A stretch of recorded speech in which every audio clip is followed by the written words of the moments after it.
Perfecto. Entonces, estábamos hablando del tratamiento. El tratamiento de estos pacientes es trocarizar. Yo ya les dije que esto funcionaba igual que como los timpanismos de los animales mayores, las vacas principalmente. Se puede realizar un sondeo orogástrico en el caso que el paciente lo permita. Si el giro de la dilatación volvulogástrica es de 270 grados, no va a entrar una sonda por el esófago hacia el estómago. Pero a veces cuando la rotación no es tanto y es de un 90 grados, por ejemplo, o fue muy reciente, ustedes pueden colocar una sonda directamente por el esófago y que pase hacia el estómago para descomprimir tanto el gas y muchas veces sacar el contenido alimenticio para poder trabajar después con el estómago más distendido. La idea es que se prepare el paciente para la cirugía. Las fluidoterapias tienen que ser agresivas. Normalmente es una terapia en 90 ml kilo hora, es una terapia agresiva de shock, idealmente con Ringer lactato. Durante la primera hora, los antibióticos sí o sí tienen que ir acá, y muchas veces se utiliza una dosis de corticoides muy, muy bajita, como de dosis antiinflamatoria, y un poquito casi que al pelo de inmunosupresión, precisamente para que bloqueemos las toxinas que se van a producir en el síndrome de isquemia reperfusión. ¿Ya? Ahí está entrando más gente. Súper. Entonces, vamos a tener a este paciente, ¿verdad? Que además tenemos que incorporar protector de la mucosa intestinal. Normalmente ustedes pueden colocar endovenoso intraquirúrgico, ranitidina, famotidina, etc. Sucralfato, a mí me gusta mucho dejar sucralfato antes de cerrar el estómago. Yo lo dejo con sucralfato dentro del estómago in situ, en el lugar, porque así dejo inmediatamente con recubierto, ¿verdad?, el estómago con sucralfato. Entonces, esto ya lo vimos. El abordaje es un abordaje, una laparotomía mediana preumbilical que va desde el sifoide hasta el pubis. Normalmente se evalúa la posición del estómago, que ya vimos que podía ser al sentido de las manecillas del reloj, en contra de las manecillas del reloj, siendo en un 90% hacia las manecillas del reloj. Se toma el estómago con mucho cuidado para no dañar el aumento, y lo vamos a destorcer y lo vamos a colocar en su posición normal, ¿ya? Por lo tanto, como ya sabemos que el estómago se rota en sentido de las manecillas del reloj, lo voy a destorcer en sentido contrario a las manecillas del reloj, ¿ya? Entonces, siempre es importante evaluar la vitalidad del tejido. Si hay tejido necrótico en el estómago, se corta y se saca. Se saca todo el tejido desvitalizado. El problema es cuando la cantidad de tejido involucra, por ejemplo, todo el estómago. Ese es un paciente que hay que eutanasiar intraquirúrgico porque no tiene vuelta atrás. Si está todo el estómago necrosado, es un paciente que se tiene que eutanasiar intraquirúrgico, lamentablemente. ¿Ya? Luego que ustedes ya destorcieron el estómago, lo dejan ahí en observación, lo reevaluamos en 10 minutos más para ver que la circulación haya vuelto a su normalidad, ¿verdad? Y veamos que esto ya está circulando, que tiene un color diferente, que se nota que la circulación volvió, etc. Todo eso es súper importante de tenerlo en cuenta, y que esto vaya a generar, ¿verdad?, que todo funcione normal para un posterior cierre del paciente. Entonces acá tienen que ustedes hacer una gastrectomía en el caso que está muy desvitalizado, sacar esta zona desvitalizada de estómago, se saca, y como ya dijimos, una gastropexia permanente es la opción para que estos pacientes tengan un buen pasar, porque normalmente si ustedes no hacen una gastropexia permanente, es un paciente que puede tener una recidiva y puede hacer otra vez una dilatación volvulogástrica. Cuando tengamos práctico de esto, trabajamos en cadáveres, y esto lo vemos, pero así en detalle, en los prácticos donde trabajamos con el cadáver propiamente tal y hacemos gastrectomía, hacemos la gastropexia permanente, etcétera, etcétera, ¿ya? Espero que podremos tener práctico, si no vamos a hacer un poco lo mismo que hicimos el año pasado, de hacer cápsulas pequeñitas para que ustedes vayan viendo cómo es lo que se hace. Yo la verdad que no tengo mayor información en la parte de los prácticos. Solo sé que están suspendidos. Yo les envío la información apenas a mí me llega y les envío la información acerca de sus prácticos, pero por la condición sanitaria, por lo menos vamos a estar, yo creo que 3 semanas más en cuarentena total, ¿ya? Pero es algo que se escapa de mis manos, así que solamente tenemos que esperar a que la condición sanitaria se regule un poco. Entonces, la gastropexia que yo normalmente les muestro, esta es de un colgajo de cero muscular en bisagra que se llama, en donde ustedes hacen un corte en el antro pilórico, ¿verdad? Ustedes toman la parte de cero muscular, hacen una incisión en la pared abdominal derecha, hacen una incisión donde quede el músculo costal, quede por debajo. Aquí estamos haciendo una incisión, ¿verdad? Estamos haciendo una debridación con una tijera de Metzenbaum. Ustedes hacen un espacio y colocan esta lengüeta del colgajo seromuscular por entre medio de la pared muscular en el músculo, y ustedes traen este colgajito seromuscular, lo enganchan por la pared costal y lo llevan y lo suturan en esta zona, ¿ya?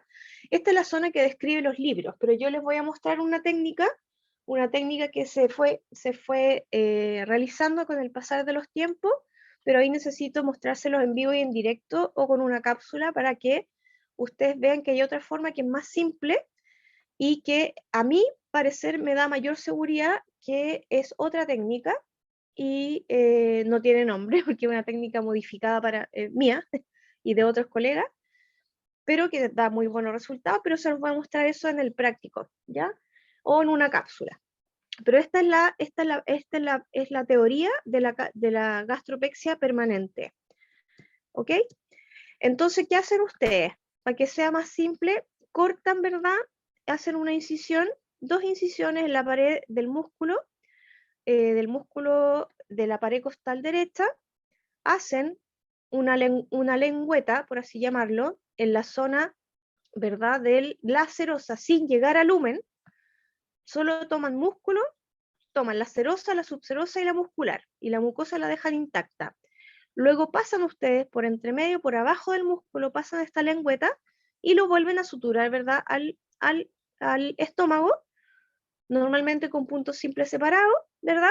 Y con una sutura que sea no absorbible. Eso es súper importante porque yo quiero que quede ahí fijo. De esa forma yo me aseguro que va a quedar completamente hermético y que no se va a salir y no se va a absorber la sutura, porque si colocamos una sutura absorbible, esto podría ceder y se podría eventualmente soltar, ¿ya? Entonces, en un paciente real, acá les muestro la técnica de la lengüeta, en donde estamos abriendo, ¿verdad?, el estómago en la serosa y muscular, la mucosa queda totalmente abierta, hacemos esta pared, una incisión en la pared muscular, paso esta lengüeta, ¿verdad?, por debajo, por entre medio de la pared, y la traigo al estómago de nuevo y queda así, de esta forma real. Esto es un paciente real en donde hice una gastropexia permanente descrita en la literatura de todos los libros, ¿ya? Lo primero que tenemos que hacer con este paciente entonces es un abordaje médico, porque es lo más importante. Se intenta, y lo que ya les dije, se lo recalco mucho, porque lo más importante es tratar al paciente clínicamente, es lo más importante. El abordaje del paciente tiene que ser trocarizar al paciente. Lo primero que se intenta, colocar una sonda orogástrica, hacer una gastrotomía si es necesario, si está desvitalizado, hacer un abordaje abdominal por una laparotomía mediana preumbilical, evaluar la posición del estómago, es decir, cuántos grados se giró. Si es así, es importante derrotar el estómago en sentido contrario de las manecillas del reloj. Y lo mismo, sacar todo este tejido desvitalizado, y la gastropexia permanente siempre debe ser del lado derecho. Siempre, siempre, siempre. Porque tengo que fijarlo, porque si hago una gastropexia al lado izquierdo, no me sirve, porque voy a hacer que esto se gire igual. ¿Ya? Aquí tenemos un paciente, es que este paciente ya, si ustedes se fijan, miren el aumento como quedó. Acá este paciente hizo una torsión gástrica y una torsión además de vaso.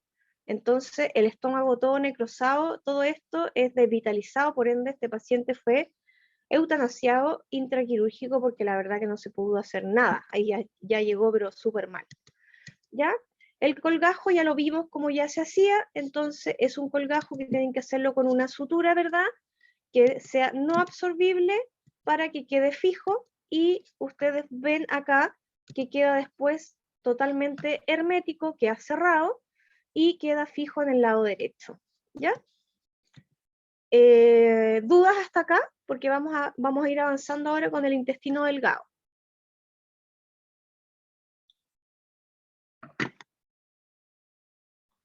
Sé que es mucha materia, pero es materia súper importante, que se las debo pasar como en medicina. ¿Les pasaron esta patología en medicina interna?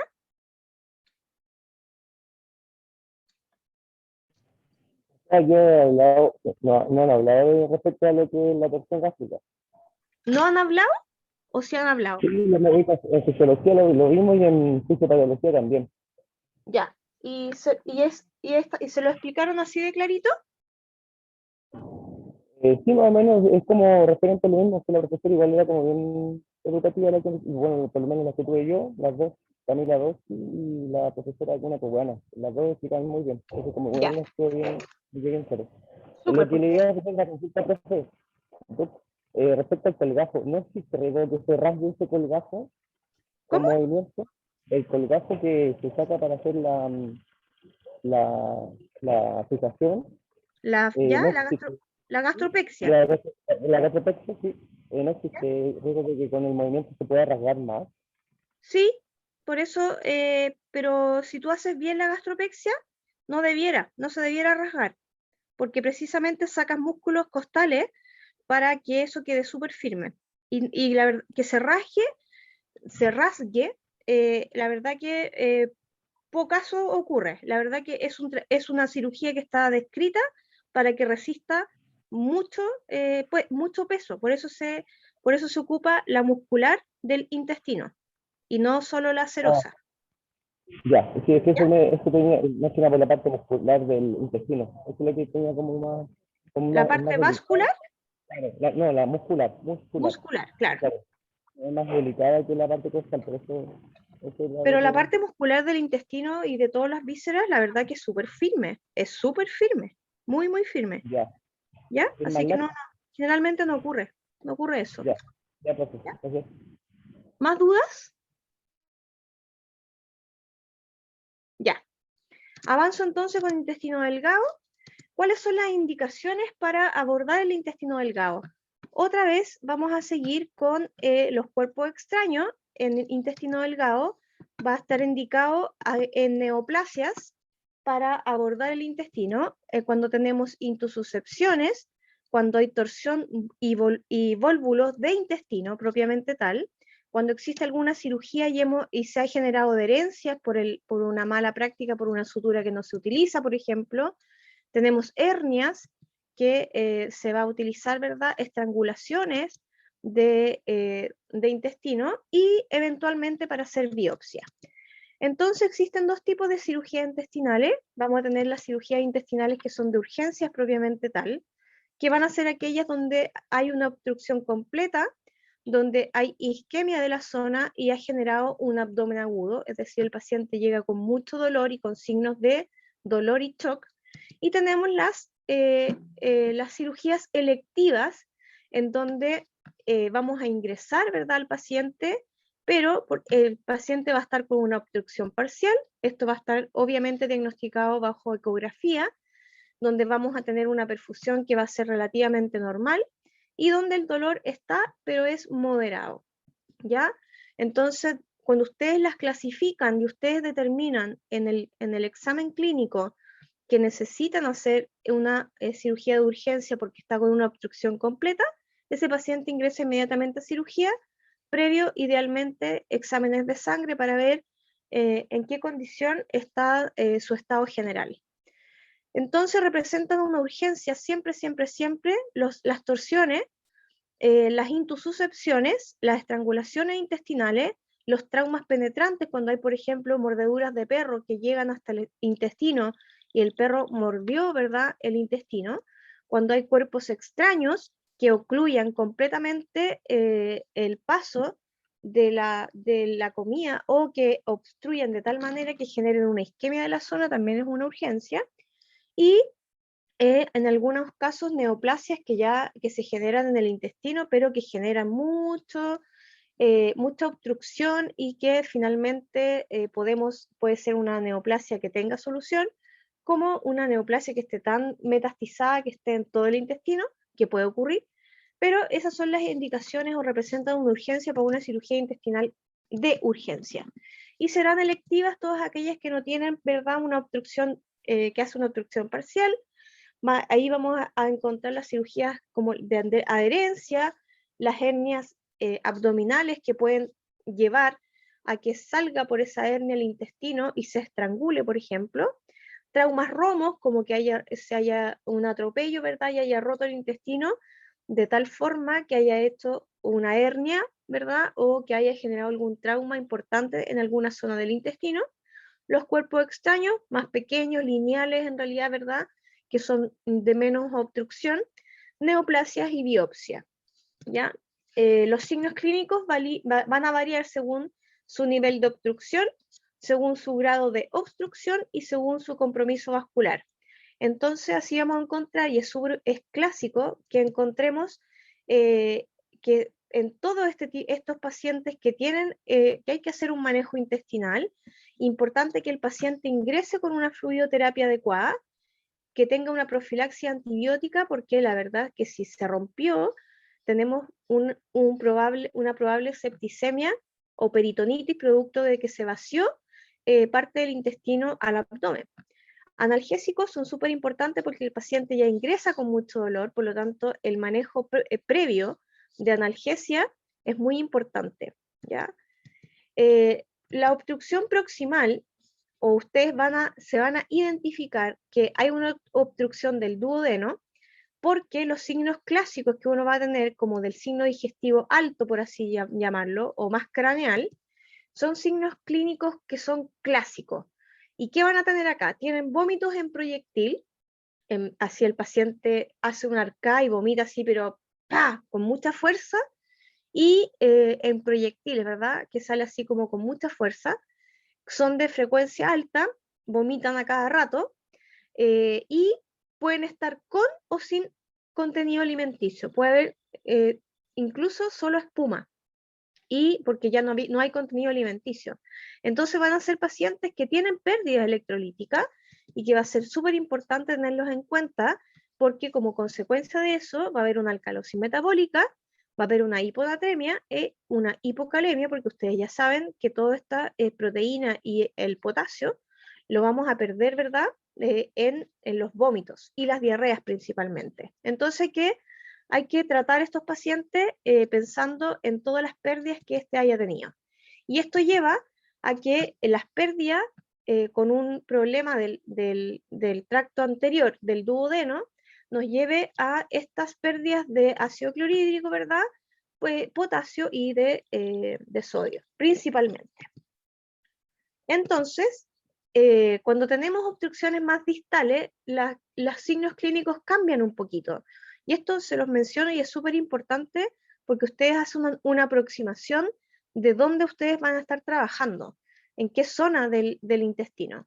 Cuando son obstrucciones más distales, que ya van a avanzar más en el tracto digestivo, Cuando tenemos obstrucciones de yeyuno e ilion, normalmente los signos clásicos y son un poco inespecíficos, pero acá, a diferencia de lo anterior, donde las pérdidas de líquido son de alto contenido alcalino, porque ya pasaron, ¿verdad?, esta barrera, entonces acá encontramos una acidosis metabólica y no una alcalosis metabólica.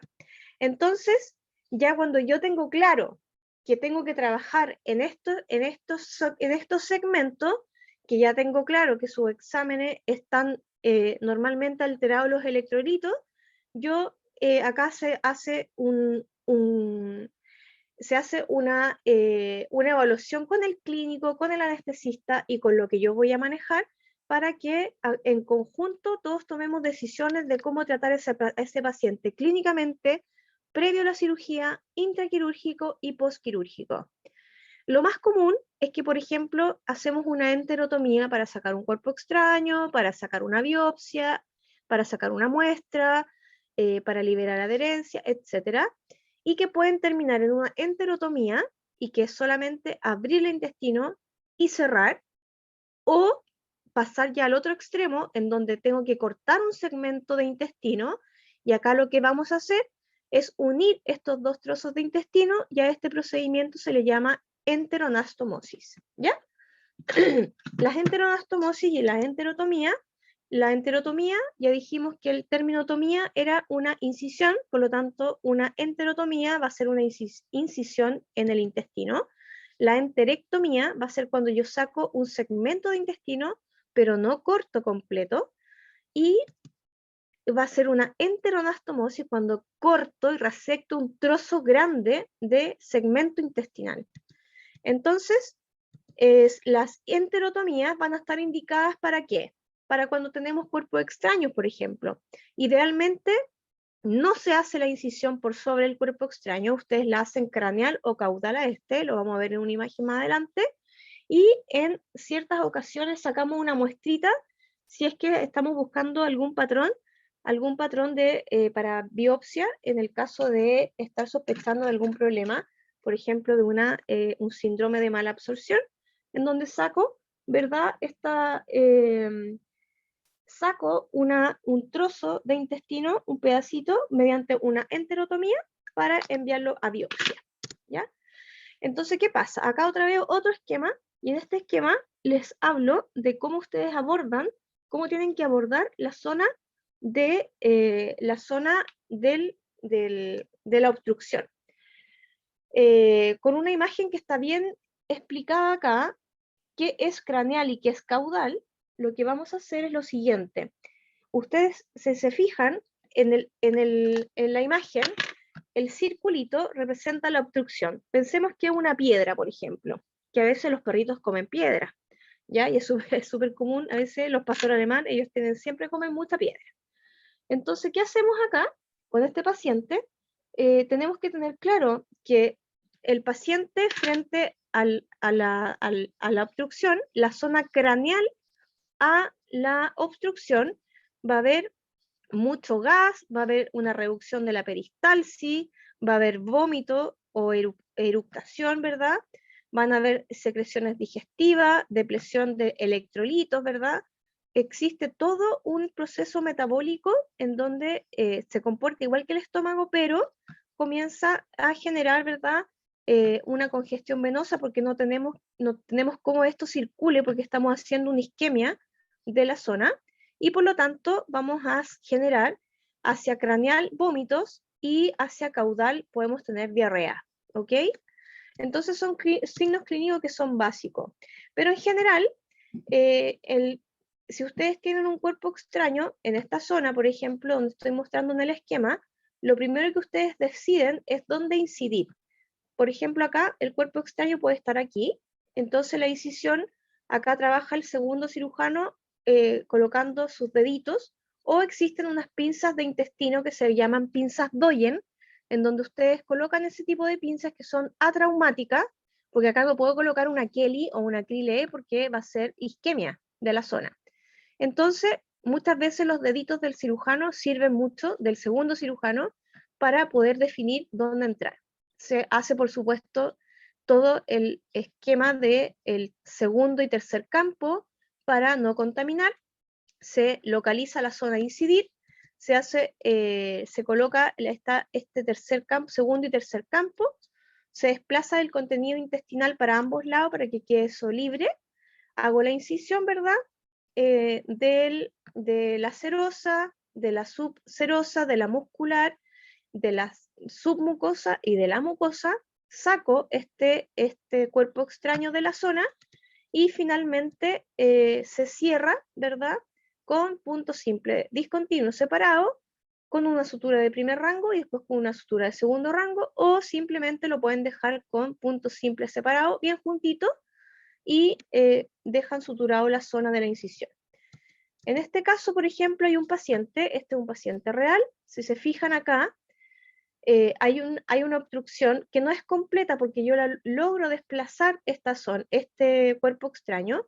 El color de la mucosa intestinal está bastante normal, no está congestivo aún, no está de color morado necrótico, por lo tanto es una obstrucción parcial. El sistema, el intestino, ustedes lo ven que está con su color normal, ¿verdad? Y tenemos este cuerpo extraño acá. Entonces, ¿qué hacemos?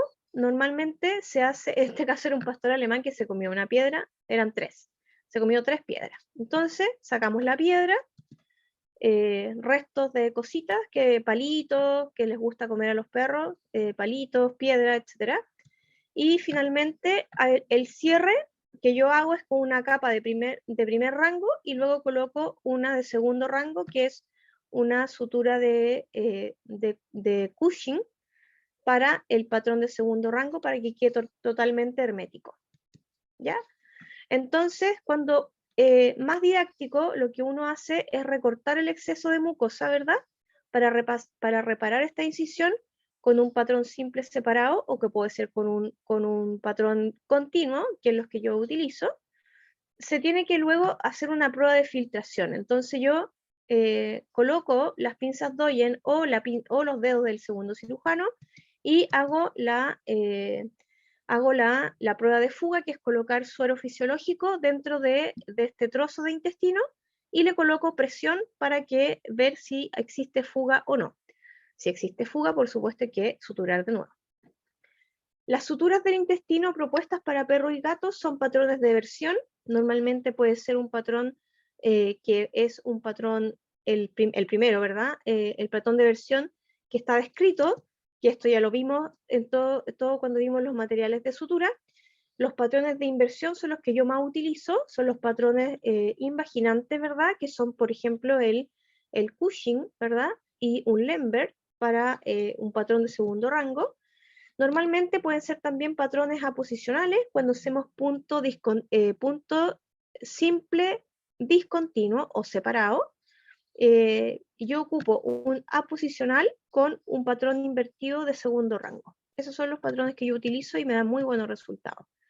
Normalmente los patrones de eversión que están descritos para perro, la verdad que inicialmente aumentan el diámetro del lumen. Pero como está evertido y no están aposicionados los bordes, lo que ocurre es que va a ser más lenta la cicatrización porque no tengo los bordes afrontados y no cumple con los requisitos o principios de Halsted, que ya los vimos en el curso de cirugía general. Por lo tanto, que como va a estar evertido, existe un riesgo de pérdidas de contenido porque puede pasar que por la eversión haya una pequeña filtración. Y existe una alta posibilidad de adherencia, por lo que a pesar de que se describen en la literatura, no son los patrones que a mí me gusta utilizar. A mí me gusta utilizar los patrones de inversión que poseen un buen sello de la serosa con serosa, disminuyen un poquito el lumen intestinal, pero si eso es un paciente pequeño, se puede hacer, ya vamos a ver las distintas técnicas que se utilizan para disminuir o aumentar el lumen. Lo que sí produce es que como voy a hacer, lo voy a invertir, provoca una reacción inflamatoria un poquito severa, pero la cicatrización va a ser un pelito más lenta, pero no va a ser tan terrible como los patrones de eversión. y los patrones posicionales, que son los que idealmente debiéramos utilizar, que es el tipo de patrón que generalmente se usa para suturar el intestino, que pueden ser un punto simple separado, un punto continuo, ¿verdad? En la sutura de primer rango, tienen la ventaja que previenen pérdidas porque van a ser sumamente herméticas y mantiene el diámetro luminal, que también son factores importantes al momento que ustedes van a suturar un intestino. Entonces, dan una rápida y correcta cicatrización porque cumple con todos los requisitos de Halsted, entonces hace una cicatrización bastante rápida y tenemos un selle, el intestino cierra súper rápido. Normalmente en 24 horas ya tenemos algo de cicatrización y encontramos pacientes que tienen cerrado completamente su intestino en 2 días. La verdad que la cicatrización del intestino es súper rápida, lo cual es bueno para nuestros pacientes. Antiguamente al paciente se le dejaba en ayuno como por 24 horas. Hoy por hoy, mis lapsos de ayuno es el paciente se opera, por ejemplo, ahora, yo termino ahora y en 8 horas más, cuando el paciente se despierte bien, en 8 horas más yo indico que el paciente comience a comer y que comience a comer con pequeñas raciones cada 4 horas, las primeras 24 horas, y después le voy aumentando la cantidad de comida, dieta blanda por supuesto, hasta llegar a darle comida por durante cada 8 horas, y el paciente se va de alta cuando defeque. Entonces siempre el dueño te va a preguntar, ¿y cuánto tiempo, doctora, tiene que estar hospitalizado desde que lo operaste hasta que hizo caca? Ese va a ser como el plan de que se vaya de alta. Entonces, en ese caso, el paciente está, como ya les dije, cicatriza todo muy rápido, entonces en 2 días, el paciente, si se le da comida cada 4 horas, el paciente en 2 días ya está defecando. ¿Ya? Entonces es importante todo lo que Halsted ha hecho, donde la importancia de sus principios, no solo para estructuras de algunos tejidos, sino que va afirmando que hoy en día que la capa ceromuscular sirve fundamentalmente como apoyo de sostén a la sutura, porque es la parte más firme, y la submucosa es importante por su gran poder plástico, porque permite que esto lo podamos modificar y podamos hacer que este tejido sea elástico con los distintos patrones de sutura. Y esto es porque es importante, porque cuando veamos la enteroanastomosis, es fundamental saber cómo cicatriza todo esto y cómo funciona en particular cada capa para cuando nosotros hagamos las enteroanastomosis. ¿Por qué es importante? Porque hay muchos tipos de enteroanastomosis y todas ellas tienen una función en un tipo de cierre según el lumen, según el tipo de muestra que están sacando un cuerpo extraño, si tuvieron que resectar tejido, etc. Entonces, tenemos acá, por ejemplo, un cuerpo extraño que desvitalizó completamente la zona y obviamente va a tener que ser un segmento que voy a tener que resectar, sacar completo. Entonces voy a tener que unir este trozo más sano con el otro trozo más sano de acá, y siempre ocurre que hay un lado que es más pequeño que el otro. Entonces ahí es donde comienza el problema. ¿Qué hago acá si tengo un trozo más grande que el otro? Entonces tenemos acá la zona que está con puntito, es una zona que está necrosada.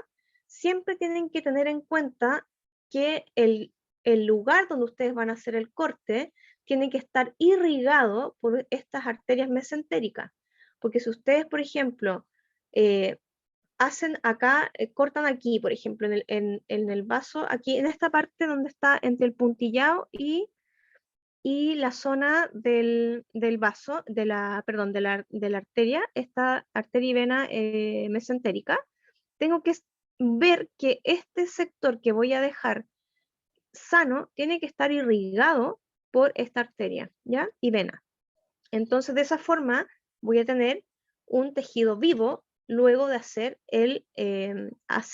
la resección y la enteroanastomosis, ¿ya? Entonces, ¿cómo lo hacemos acá? A esto le llamamos, es la más clásica y que se llama enteroanastomosis término-terminal. Así se llama esto. Y que se llame término terminal es que ustedes van a suturar, van a hacer un primer nudo para fijar primero, hacen un primer nudo en la parte del mesenterio, por eso a esto se le llama borde mesentérico y se va a llamar enteroanastomosis término terminal. Se coloca un punto en la parte mesentérica y vamos a colocar un punto de fijación en la parte del borde antimesentérico. Así se llama esto acá. Entonces, estos dos puntos, ¿por qué? Porque tenemos un segmento que es más grande que el otro.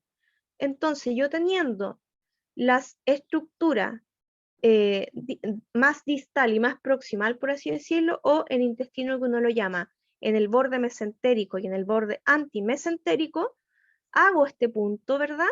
Y después voy uniendo uno por uno, pero ya con los puntos fijos. Y nunca olvidar que el mesenterio también se sutura, porque si no lo suturo, se puede entrar un trozo de intestino por acá y hacer un estrangulamiento. Entonces se sutura el mesenterio, ¿ya? Entonces aquí tenemos todos los tipos de enteroanastomosis que podemos hacer. Tenemos la más común, que es la que le acabo yo de mostrar, y es la que está acá en el dibujito, en donde tenemos una enteroanastomosis término terminal que utiliza el mismo tejido, ¿verdad? De un lado y del otro. Si no tengo mucho lumen, o voy a hacer que si esto está muy pequeño y es un lumen demasiado pequeño, y si hago una enteroanastomosis término terminal, voy a dejar un lumen tan pequeño que voy a producir una obstrucción mecánica, yo puedo utilizar una enteroanastomosis término lateral. ¿Y qué significa esto? Que yo voy a sacar un trozo de intestino, en esta zona de acá, por ejemplo, voy a hacer una incisión más craneal o más caudal y voy a suturar toda esta parte, pero en círculo hacia la zona del intestino que está sana. Entonces va a quedar así, en 90 grados, así tal cual. Entonces hago una incisión sobre el tejido sano y lo coloco en esa zona de la abertura y lo dejo conectado en 90 grados. ¿Se entiende?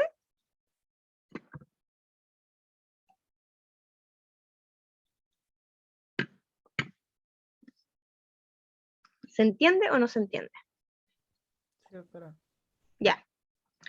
Y la otra forma de hacer enteroanastomosis es la que se llama enteroanastomosis laterolateral. Y esta, usted cierra, aquí cortó los dos bordes, cierra los dos bordes del intestino, los cerró completamente. Y va a hacer una incisión en una parte sana de un borde y en la otra parte sana del otro borde. Y después lo sutura, la parte de abajo primero, para que es lo que ustedes van a ver, y después la parte de arriba. Por lo tanto, queda una enteroanastomosis lateral que me permite que haya un gran lumen y el contenido alimenticio va a pasar de aquí y va en la forma donde va la flechita que yo me estoy mostrando. Avanza, luego avanza en esa zona, como una L. ¿Se entiende? Estos son los tres tipos de enteroanastomosis que existen. La término terminal es la más común, esta es la que más se realiza, y en las otras dos son excepcionales, pero se utilizan también, pero la más utilizada es la término terminal, ¿ya? Dentro de la enteroanastomosis. Y acá está un poco para explicarles lo que yo les decía, que en la anastomosis término terminal puedo encontrar muchas veces una zona que sea más grande que el otro lado que voy a suturar. Entonces, en este caso, lo que yo hago es que fijo el punto en el mesentérico, ¿verdad? Abajo, y un punto antimesentérico, en el borde antimesentérico. Entonces, va ilustrado con X, que la parte más pequeña, usted esto ustedes lo pueden ir marcando, pueden hacerlo en su mente, en realidad, porque no lo van marcando en el intestino. Entonces, ¿qué voy a hacer? Si de esta zona avanzo X, en la zona siguiente de la enteroanastomosis, el borde más grande, avanzo 2X. Entonces, coloco una acá, como esto es plástico, me refiero al tipo de tejido que se adapta muy bien, y por eso tienen que marcar los bordes. Es súper importante que marquen los bordes, tanto mesentérico como antimesentérico. Entonces avanzan, colocan uno, después avanzan con otro, y si se fijan, por supuesto, voy avanzando más tejido del lado más grande que del lado más pequeño, pero ya lo tengo direccionado, entonces va a ir uniformemente adaptándose, porque tengo la marca que ya hice al principio, que es el punto del borde mesentérico del antimesentérico, ¿ya? Eso es como se sutura un trozo más grande que el otro. Aquí tenemos unas pinzas Doyen, que son estas pinzas que dejan un espacio entre medio, por lo tanto son atraumáticas y que me permiten trabajar simple, y voy uniendo, ¿verdad? En este caso, estoy uniendo en una enteroanastomosis término-terminal, en donde voy avanzando. Este tejido se ve feo, pero en verdad es bonito, ese color todavía es bonito. Entonces acá ya cerramos con una enteroanastomosis término-terminal. Acá donde está mi dedo es el mesenterio, que solo vamos a suturar, y es importante porque si ustedes dejan esto abierto, puede entrar trozos de intestino y que se estrangule. Y eso puede ser complicado. ¿Dudas hasta acá?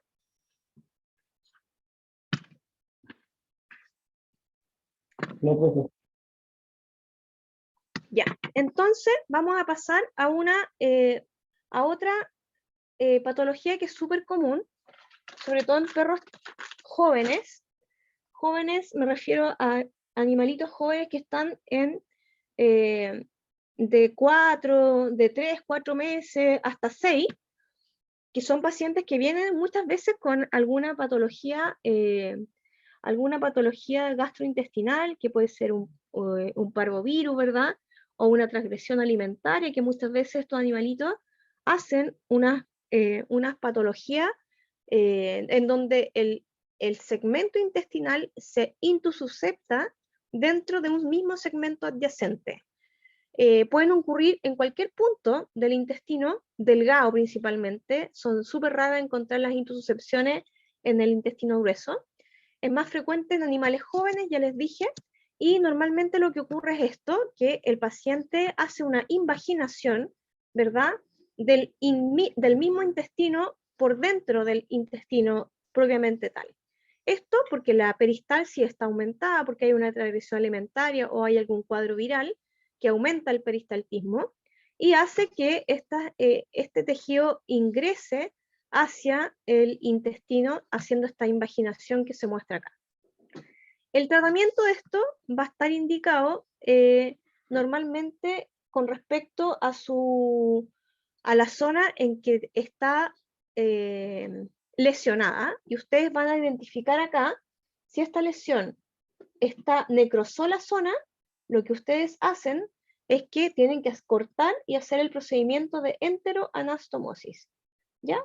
Pero si no está comprometido el tejido, ustedes simplemente la desarman la intususcepción, y se realiza una técnica posterior a esto que se llama enteroplicatura intestinal. Y vamos a ver más adelante en qué consiste la enteroplicatura.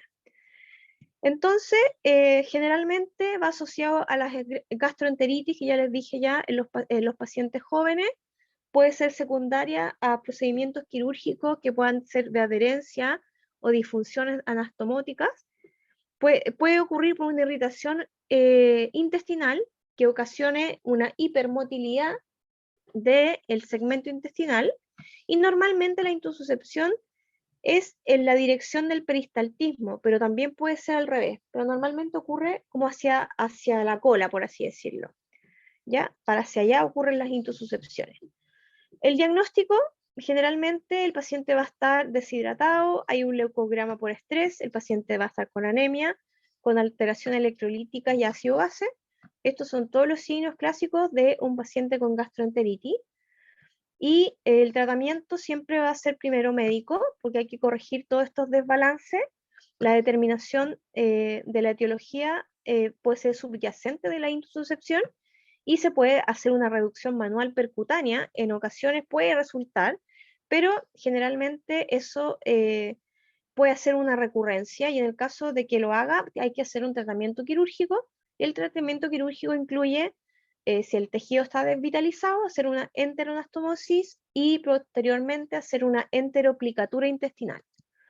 Entonces, como tratamiento, vamos a sacar manualmente, ¿verdad?, toda esta zona, y vamos a revisar que esté la integridad normal, y si hay tejido desvitalizado, el tejido se saca.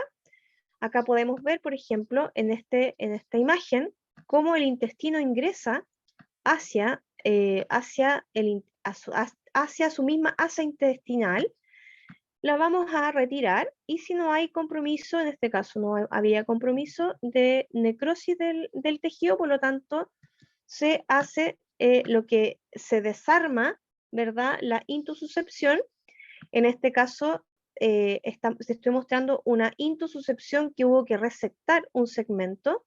Si se fijan acá, hay una enteroanastomosis término-terminal, y además de eso hay que hacer una enteroplicatura intestinal, o se llama también enteropexia, enteropexia, y que consiste en hacer puntos simples separados alrededor de todo el intestino delgado. En las curvas, miren, fíjense, se va armando esto de forma circular, en forma de U, perdón, en forma de U, avanzo, los dejo ordenaditos y voy haciendo puntos simples separados por sobre la serosa, llegando idealmente hasta muscular para que no se desgarre. Y de esta forma evitamos que esto tenga una recidiva. Y acá lo que yo utilizo es un monofilamento de absorción lenta, para que además no me atraiga agua, porque los monofilamentos generalmente no son hidrofílicos, porque no son trenzados. Entonces, un monofilamento de absorción lenta, y que yo sé que esto va a estar ahí durante 120 días, que es lo que se demora en absorber el monofilamento de absorción lenta, ¿ya? Por todo el intestino delgado, no se salten nada, porque de verdad, si dejan un segmento libre, ese segmento libre en este paciente que hizo una intususcepción, y que pueden ser 1, 2, 3 en el mismo intestino, después puede volver. Entonces, todo intususcepción se deja con enteroplicatura intestinal. Todas. No existe ninguna que no se deje así, porque si no, puede volver a recidiva. Entonces, los cuidados postquirúrgicos es retardar la ingesta por 24 a 48 horas. Ya esto se los dije y se los coloqué acá, porque en realidad lo que uno hace es que a las 8 horas postquirúrgico uno ya está dando alimento. Ya tiene que ser una dieta blanda, idealmente 4 veces al día. Los balances electrolíticos ya están solucionados en esta etapa.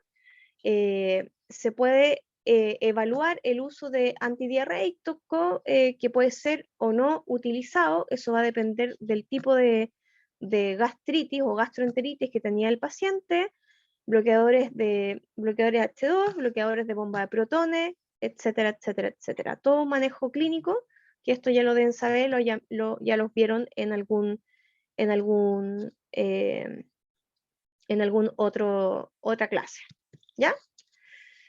Miren acá un paciente, obviamente un paciente que llegó y se murió.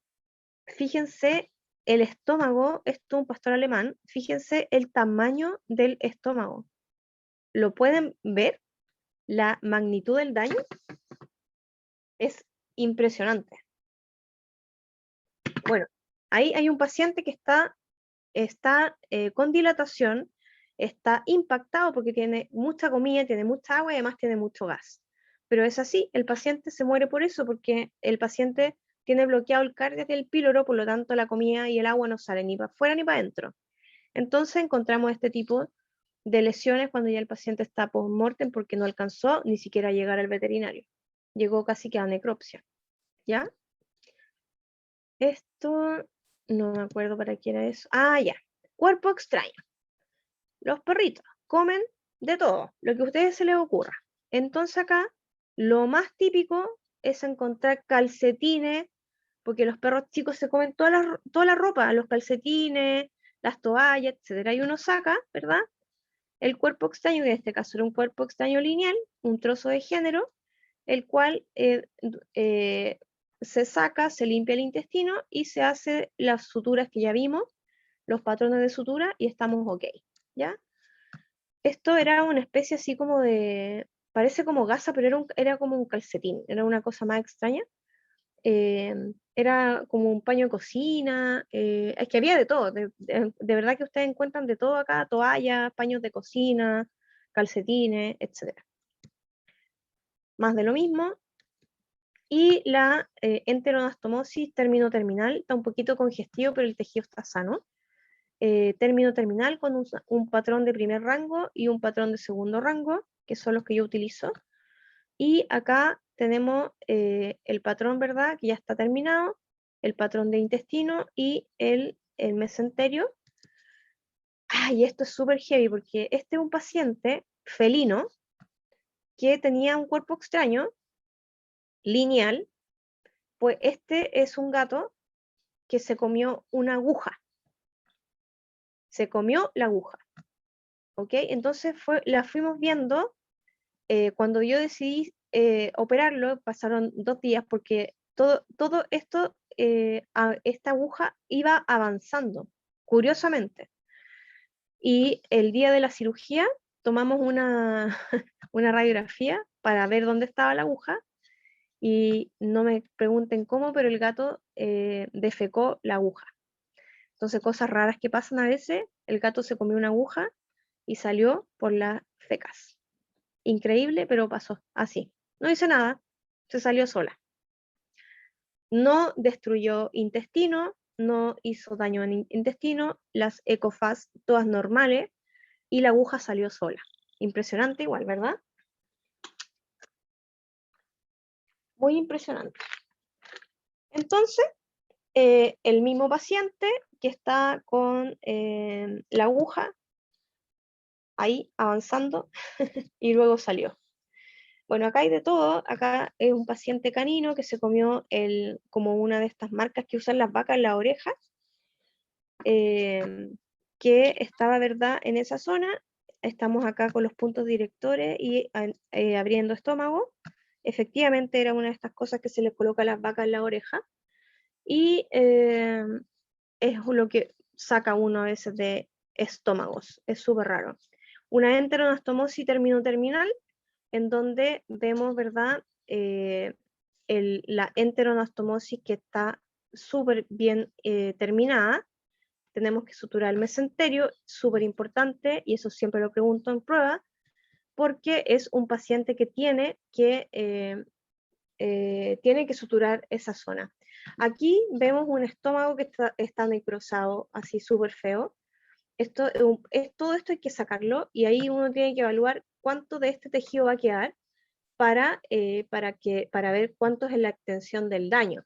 Entonces, si hay mucha extensión del daño, ya les dije que este es un paciente que incluso se puede eutanasiar intraquirúrgico porque esto va a ser incompatible con la vida. ¿Ya? Esto son más cosas de cuerpo extraño porque ya les dije que no solamente el estómago y el intestino delgado van a ser pacientes que van a ser del sistema digestivo. La boca y el esófago también son parte del intestino, de la evaluación del sistema digestivo, la verdad, sistema digestivo. Un paciente que llegó con este abultamiento, que lo más probable es que haya sido lo que se pensó en un minuto que era un absceso, pero finalmente cuando abrí este abultamiento, volví a sacar una aguja con un hilo y atravesó el esófago y salió hacia lateral y quedó y se empezó a encapsular, se formó un absceso y se encapsuló la aguja, pero atravesó el esófago. Entonces son cosas que pasan y que es como chuta, es como salió la aguja, salió sola hacia el exterior, el organismo lo encapsuló y después lo sacamos por vía lateral, ¿ya?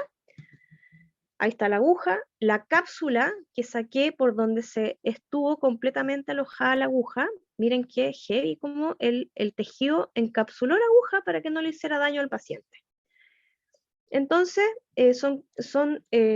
cada paciente con su cuerpo extraño es diferente a otro.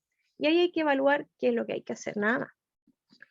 Y acá volvemos a lo mismo, siempre los puntos directores son súper importantes. ¿Qué hacer acá?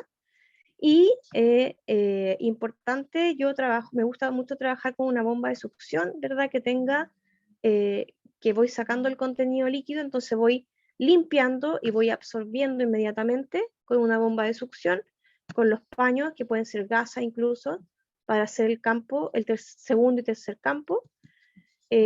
Más cuerpos extraños, pelotitas, los perros les encanta comerse las pelotitas, y a veces es impresionante cómo llegan ahí pelotas tan grandes, que uno dice, ¿cómo en verdad llegamos ahí? Y esto es un paciente... ¿Bien?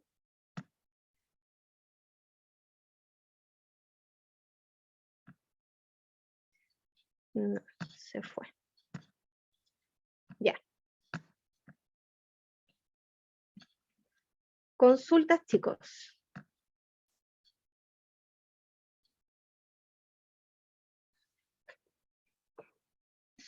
Profe, Dígame. yo tengo una consulta. Subo el volumen porque no lo escucho bien, estaba muy bajito. Es que siempre tengo problemas con el micrófono. A ver, creo que identifiqué su voz. Mauricio Sí. Silva. ¿Sí? Sí, así es. Dígame. Mi duda es, déjeme buscar en qué parte de la materia era.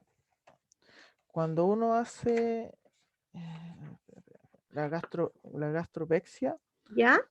¿existen las posibilidades de que haya una reacción adversa de parte del paciente cuando uno pega o pasa a través de la capa muscular y vuelve nuevamente a suturar el estómago? Ahí en ese caso puede haber algún cambio, no sé, que empezamos a ver que el paciente no quiera comer o que estemos viendo algún cambio fisiológico por esa sutura. ¿Por la gastropexia dices tú? Sí. No, es que, a ver, la gastropexia, primero que todo, se hace en un lugar donde está sano. ¿Ya? El lumen, no, el lumen queda adherido, en la técnica del colgajo, no está adherido el lumen hacia la pared. Ujú. Pero cuando se hace la otra técnica, que uno hace una incisión y pega los bordes, Sí. que tú también tratas de pegar los bordes sin la mucosa, no existe una reacción de rechazo a los puntos, o porque la zona del lumen va a tocar la pared del músculo, dices tú. Sí. No, Sí. no pasa eso porque la mucosa no se toca, la mucosa está intacta. Entonces tú trabajas con los otros planos del intestino, que son la serosa, la subserosa y la muscular. Ya. La zona de la mucosa queda libre muchas veces. Y existe otra técnica en donde sí se incluye la mucosa intestinal, pero pegado a la fascia del músculo Ujú. de la pared costal, que al unir la fascia con la mucosa intestinal tampoco genera ningún daño. Al contrario, anda Mm. súper bien. Yo tengo pacientes que están con gastropexia de años y siempre que van a control les hago una ECOFAT para evaluarles y está todo ahí perfecto, no hay ningún problema. Ah, A ya. no ser que la técnica esté mal hecha Ya. o hayan trabajado con los materiales contaminados, porque yo les dije, hay que cambiarse los guantes después de una y otra, de planos, de sutura. Sí. Entonces, si no lavan bien, si no trabajan con los materiales asépticos, la verdad es que la probabilidad de contaminación es alta. Mm. ¿Sí? ¿Te respondo la Sí, pregunta? sí, doctora. Muchas Ya, gracias. de nada. Profe, tengo una duda respecto a la enteroctomía lateral. La enteroanastomosis término lateral, No, la lateral. pero La late- enteroanastomosis, Sí. ¿ya? Eh, Me estaba fijando en la imagen ¿Mm? que uno cierra cada término de intestino y se hace el acople lateralmente entre cada lado. Ujú. Pero ¿cuál es la probabilidad de que se forme un ciego en esa área? ¿Que se forme qué? Un ciego, por así decirlo. Por así decirlo, una pequeña como bolsita en el intestino. No se forma, No se debería formar. no, Ya. Que no, me entró de porque duda por la imagen, por la forma, por eso. sí, lo que pasa es que esos pedacitos que quedan por los bordes, uno los deja para que eso cicatrice normal y después la sutura que tú hiciste ahí va a ser una Ujú. fibrosis y después el alimento pasa nomás. Y también les Ah, dije que esa es la que menos se utiliza porque se utiliza para pacientes que tienen poco lumen. Entonces, no es una de las técnicas más utilizadas porque es una, es una de las enteroanastomosis como más no armónicas con respecto a la naturalidad del intestino. Por lo mismo que tú dices, que se genera como esta curva, pero como un pequeño ciego en la estructura. Por eso me entró la duda, porque según la estructura se podría formar un ciego. sí, Y pero eso no se podría ser forma, acúmulo de contenido. Por eso me entró la duda. no se forma nada. Ya, Tienes que dejar bien cerradito la zona de la sutura. ya, perfecto. Esa zona terminal tiene que quedar bien sellada. Perfecto, Doc. Ujú.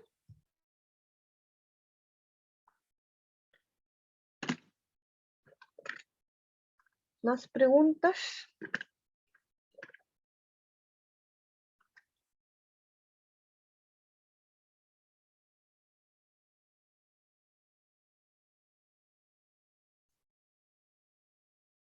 ¿Preguntas? Profe, yo le tengo que preguntar algo de mi práctica. ¿Quién me habla? Ah, vale, Ah, pero vale, eso me lo preguntáis después.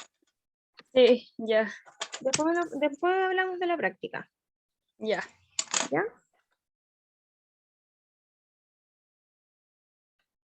Ya, si no hay más dudas, chicos, Acaba de surgir otra. ya a ver, dígame. De la misma técnica, cuando es término terminal, ¿cuál es Término la terminal. probabilidad que se forme una intosuscepción en esa área? Ninguna, ¿Aumenta o se mantiene igual? ninguna. Ya.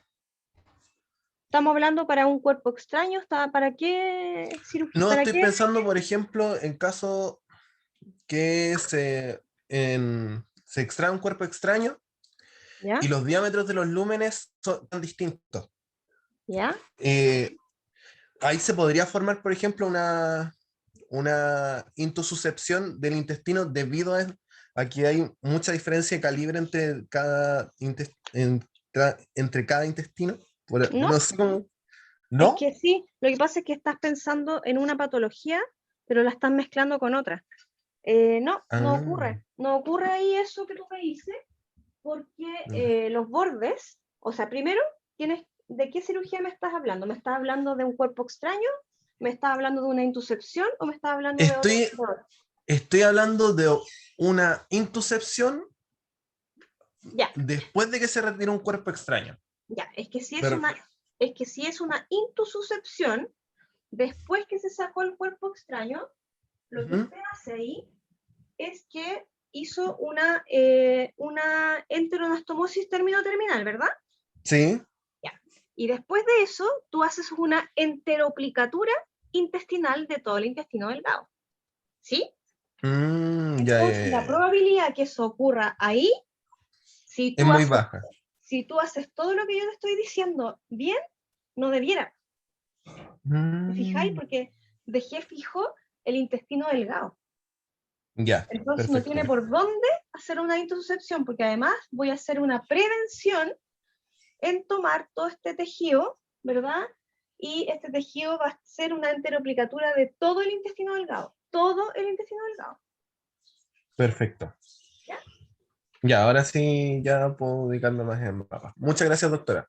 De nada. ¿Más dudas?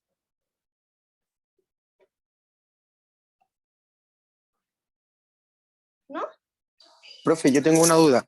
Lo que pasa es que justo me alcancé a meter un poco tarde en la segunda cuando se cayó. No ¿Ya? escuché si habló del diámetro de la sutura y el tipo de bisturín que se ejecuta para este tipo de procedimiento. Ya, sí, no, creo que no lo dije. Ya, que eso me Eh, interesa también porque como el son tipo diferentes de, medidas.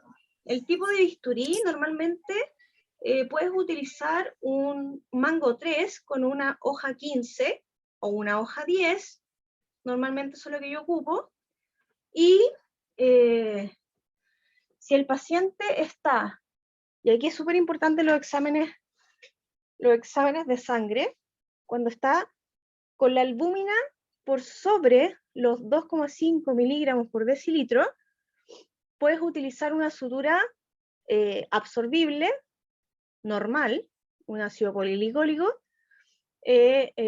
normalmente muy pequeño, del 3,0, inclusive 4,0, pero si las proteínas están, la albúmina en este caso, está bajo los 2,5 miligramos por decilitro, usted debe utilizar en ese paciente una sutura de monofilamento de absorción lenta, 3,0 o 4,0. ¿Y eso es debido a la presión oncótica? No, es debido a que para la cicatrización el paciente necesita tener una cantidad de proteínas normales para que la cicatrización ocurra normal. Si la cantidad de proteínas que tienes y la albúmina está baja, la dehiscencia de puntos es inminente. Y está súper comprobado y estudiado. Ya, profe, gracias. De nada.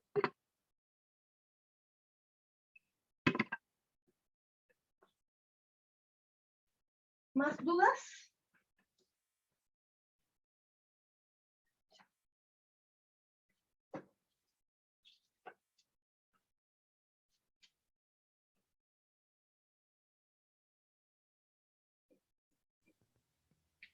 Parece que no. ¿No? Ya, Yo chicos. tengo una, pero no tiene nada que ver con la clase, así que después le mando un correo, doctora. ¿Quién me habla? Fernando. Ya, ¿de la práctica también? Sí, pero no. Es como una mezcla de cosas. Ahí yo después le mando un correo, doctora. Ok. Ya.